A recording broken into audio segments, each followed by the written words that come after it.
Assalamu alaikum. How are you, friends? Here is yet another class. It is in continuation to our previous class, 8th class English lesson, For God's Sake, Hold Thy Tongue. And today we will be taking up the exercise part of the lesson. We will skip the working with the text section and move on to language work section. The working with the text section will be taken up towards the end of our lesson.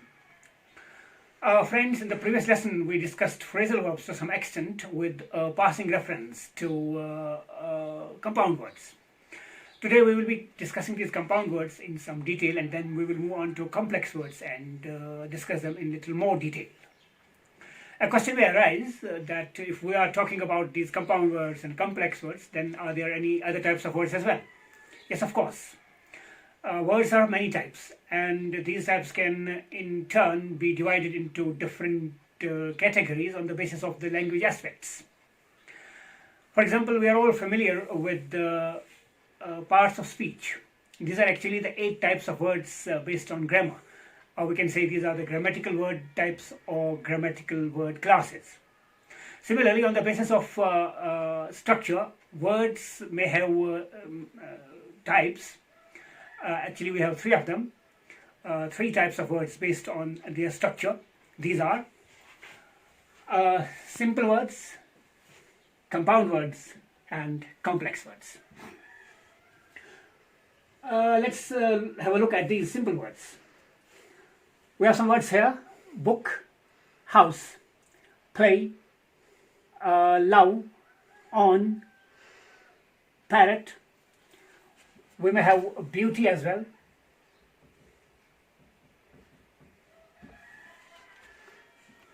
Ground, bird, line, worm, boat, parrot, every. A close look at these words and we see that these words cannot be divided into parts which have meaning. We can say they cannot be divided into meaningful parts. They have some meaning, obviously, because they are words. Cannot be divided into meaningful parts, and they have an independent existence. I mean, they can exist independently. Such words are simple words. Although we can see these words can be divided into parts. For example, beauty, it can be divided into 2 parts, beau and t. But we see that neither of these 2 parts, beauty or beau or t, can have meaning of their own, and neither can they exist independently. So these are simplest meaningful units having independent existence. These are the simple words. Moving on to these compound words: book verb, houseboat, playground, online, living room, busy bee. If we look at these words, we see that these words are made up of parts which are meaningful in themselves, and they are independent units in themselves. For example, this book verb, it has 2 parts, book and worm. We see book is a simple word, so is worm. These 2 simple words, when they come together, combine to form a new word, that is bookworm. It's a compound word. House and boat. House and boat are 2 simple words. They come together and combine to form another word, a compound word. So is play and ground. These are simple words. On and line are simple words, and they make a compound word, online. And same is the case with living room and busy bee. Therefore, we can see that these words are made up of 2 or more simple words, or we can say 2 or more independent, meaningful units which come together and make a new word. That will be a compound word. These compound words may have more than 2 constituent words as well. For example, marry, go, and round. Here are 3 words: marry, go, and round. These 3 combine together to form a new word, that's merry-go-round. Mother-in-law. It has 3 words: mother, in, and law. These 3 combine to form a new word, that's a compound word, mother-in-law, and all other in-laws as well. Talking of the meaning of these words, it's not easy to guess their meaning. they may have entirely different meaning than the meaning of the consonant words. For example, if we take this bookworm, the consonant words are book and worm. Book is a word, it has some meaning. Worm has some meaning of its own, but when they combine to form a new word, that's bookworm, its meaning may not depend on the meaning of these words, or it may have nothing to do with the meaning of these words, because bookworm means a person who reads a lot, who studies a lot. Similarly, if we move on to this word, egghead. Egg is a word and head is a word having their own meanings, but when they combine to form a compound word, this word may have meanings that don't depend on either egg or head independently or in a combined state, because one of its meanings is an intellectual, nothing to do with egg and head it has. Therefore, we can say the meaning of these words doesn't necessarily depend on the meaning of the consonant words. And when we encounter a new word, we may have to, it may not be easy for us to guess its meaning. So we may have to look them up in a good dictionary. Then the way they are written is also not guesswork, because these can be written in 3 different ways. Look at these words: bookworm, houseboat, playground. They are written together as one word. On the other hand, this busy bee and living room, they are written with a space. There is a space between living and room, and so is there a space between busy and bee. On the other hand, these words, online, there is a space between the 2 words. There is a hyphen between the 2 words, and merry-go-round, there is hyphens.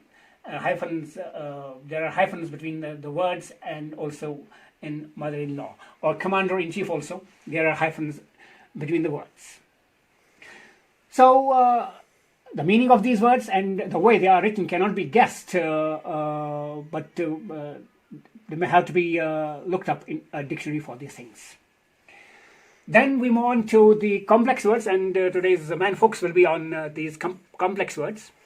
In contrast to these compound words as well as to these simple words, we see that these complex words are not single meaningful entities as simple words, and nor have they more than one independent unit as compound words.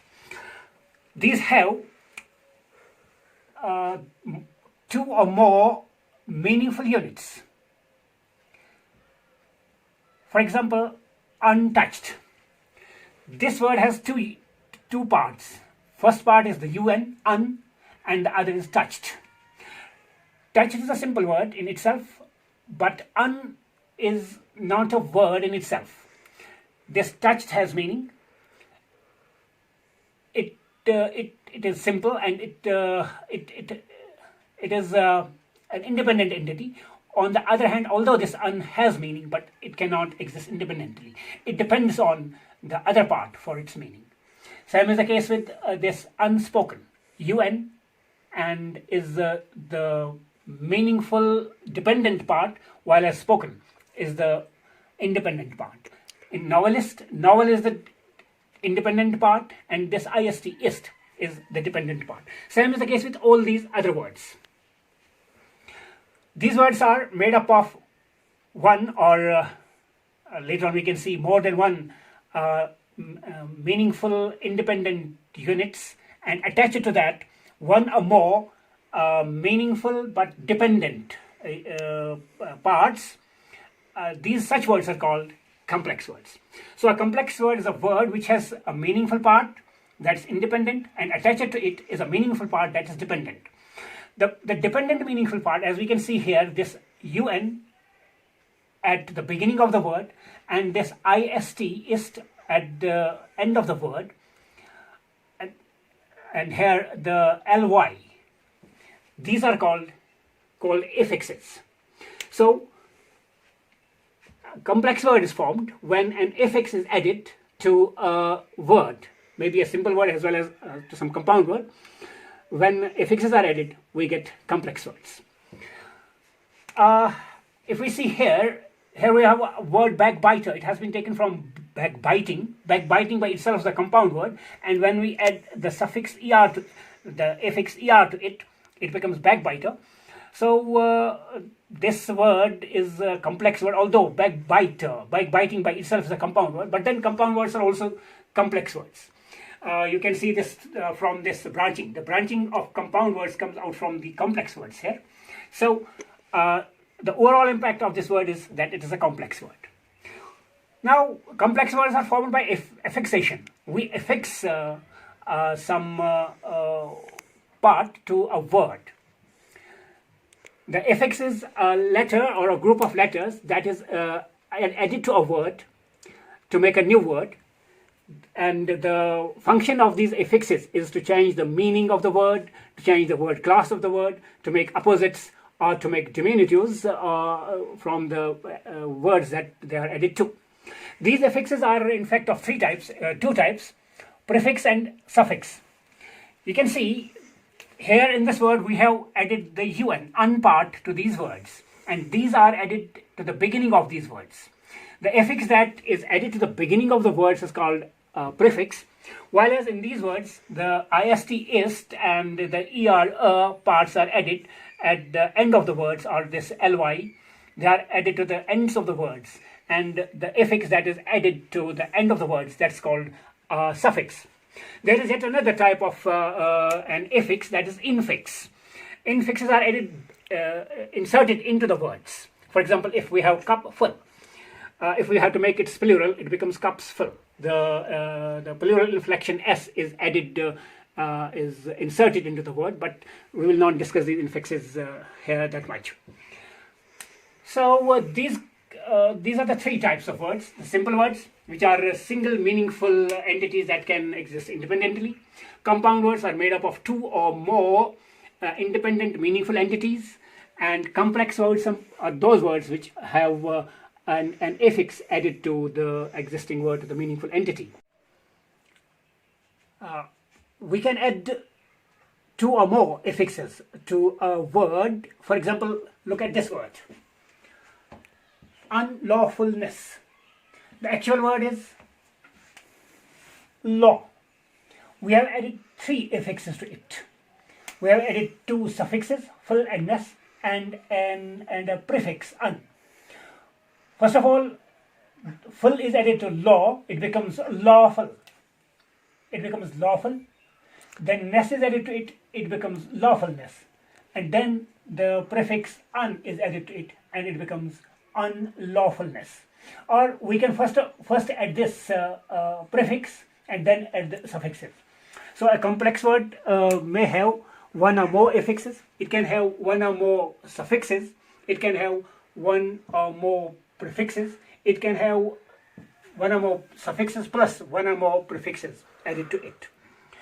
Now look at these suffixes. We have got these suffixes. This is AR, ER and OR. When they are added to words, these are suffixes actually, when they are added to words, they give the meaning of a person who does or is connected with some kind of work. They are pronounced as And then there are other suffixes, for example, this an, ee, e, in, and ist. When these are added to words, we get the meaning of a person connected with certain places, things, and kinds of works. Added these to these words, we have got a word translate. When we add or, it becomes translator, one who does this. So a translator is a person who translates. Tour is the verb, and when we add ist to it, it becomes tourist, one who travels for pleasure. Similarly, novel, when we add ist to it, it becomes novelist, one who authors novels. And teach, when we add er to it, it becomes teacher, one who teaches. These suffixes are added to verbs, and these are added to other words, including verbs as well. Now, when we add this suffix ly, look at this word, strongly, and the word happily. Strong is an adjective, and when we add ly to it, it becomes an adverb, and same is the case with happily. It is adjective, and ly is added to it, it becomes an adverb. But we can add ly to nouns also. When we add this ly, suffix ly, to nouns, we get adjectives. ly added to nouns, we get adjectives, and the meaning is being like that as shown by the noun. Being like that as shown by the noun. For example, we can see here friend and love. Friend is noun. When we add ly to it, it becomes friendly. And adjective. Adjective is a word that qualifies a noun or pronoun, of course. It adds to the meaning of nouns and pronouns. This friend becomes friendly. This new word, friendly, means that it has the quality of this noun, friend. And so lovely, having the characteristic of the word noun, lovely. Then we can add this ly to adjectives, and we get adverbs. They give the meaning of the manner or nature of nature of something. So ly added to adjectives, we get adverbs showing manner or the nature of the thing, and when ly is added to nouns, we get adjectives. Adverbs are the words which qualify words other than nouns and pronouns. They add to the meanings of verbs, adjectives, other adverbs, clauses, or sentences as whole. Here's the word quickly. When we add ly to it, quick is adjective. Ly is added to it, it becomes quickly. Serious, when we is adjective. When ly is added, it becomes adverb, seriously. Careful is adjective. Ly is added to it, it becomes carefully an adverb. Quiet is an adjective. Ly is added to it, it becomes quietly an adverb. Heavy is an adjective, and ly is added to it, it becomes adjective. It becomes adverb. And bad, when ly is added to it, it becomes adverb. One point here, heavy is a word which has a y at the end. And when we had to add suffix to a word ending in y and having a consonant before it, the y changes to I, and then the suffix is added. Now, we are seeing that these affixes are used to create new words which may have different meaning, which may belong to different word class, or which may be diminutives or opposites. Now what you have to do is that here is a question in the textbook. Study the following words. Backbiter, one who backbites. Trader, a person who buys and sells things. Beggar, a person who begs. Orator, a person who makes speech. The endings er, ar, or or are suffixes which mean person who does or one who is connected with the kind of work, as said earlier, and the endings ist, an, ian, ee, when added to words, mean person connected with certain places, things, or kinds of work. Now add the correct endings to each of the following words and say what each person does or is connected with. Consult a dictionary if necessary. We are given a word translate. We add or to it, it becomes translator, one who translates. Novel, we add ist to it, it becomes novelist, one who authors novels. Tour becomes tourist, one who travels for pleasure, one who tours. Teach, er is added, it becomes teacher, one who teaches. There are some other words and you will have to do them of your own. Then there is the section, complete each sentence with an adverb. The first letter of the adverbs are given. As I already said, that adverbs are made by adding, some adverbs are made by adding ly to the adjectives. The first part is, we didn't go out because it was raining, dash. He is given, and so it will be heavily. We didn't go out because it was raining heavily. Our team lost the game because we played very dash. Ba is given, so it's badly. Our team lost the game because we played very badly. There are some more sentences and you will do them yourselves. There's next part, put in the correct word. We are given two words in brackets and a space where one of them is to be filled. We will have to see to which word we need to qualify here. The first part is, two people were dash injured in the accident. The two words given, serious and seriously. So the word we need to qualify here is injured. Injured is a verb, and so it will take an adverb. Therefore, the sentence would be 2 people were seriously injured. Second part is the driver of the car had dash injuries. This time the word to be qualified is injuries. It's the noun plural of injury, and so it will take an adjective. Serious is the adjective. The sentence will become the driver of the car had serious injuries. There are some more parts given here, some more fill in the blanks, and you will do them yourselves. And we will move on to the working with the text section, questions and their answers. Question number 1. What do the Quran and the traditions of the Prophet, peace be upon him, tell us on backbiting and scandal-mongering? Answer. The Quran condemns these evils in strongest terms and admonishes those who indulge in such activities, while as the Prophet ﷺ compares these evils to eating flesh of one's dead brother. Question number 2. What do the Gita and the Bible tell us on backbiting? Answer. The Gita tells us that a person who is free from the habit of backbiting is godlike, while the Bible says that such a person is a perfect one and has control over his whole body. Question number 3. What do the Granth Sahib and Lord Buddha tell us on backbiting? The Granth Sahib tells us that a backbiter carries a great load of sins, and Lord Buddha lays stress on right speech to be a way to salvation. Question number 4. Why did the servant of Rabbi Simeon bring tongues on both the times? Answer.